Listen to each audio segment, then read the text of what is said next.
এগুলো কি শিখছো? পায়ের নখ কাটছো দাঁত দিয়ে? হ্যাঁ, ছি ছি ছি ছি ছি ছি ছি ছি ছি ছি ছি। কেউ এগুলো করে?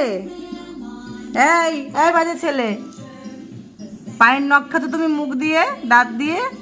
ছি ছি ছি ছি ছি ছি ছি ছি। গু গু গু। ওয়াক থু, ওয়াক থু।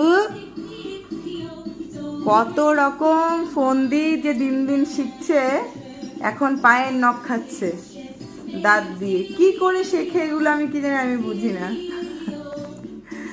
তো এখন তো আদি পড়ছে, অরিকে নিয়ে আমি বসে আছি, 9:30 বাজে এখন। অরিকে খাওয়াবো, ওর বাবা এখনো আসেনি। তো চলো, সবাই খুব ভালো থেকো। আর এগুলো ভালো লাগে বলে, বাচ্চাদের এক এক রকম ফন্দি রোজ রোজ দেখতে কত রকম কিছু শেখে নিজের থেকে, না এগুলো শিখছে আর কি। তো চলো, সবাই ভালো থেকো, দেখা হবে পরবর্তী কোনো ভিডিওতে। শুভরাত্রি।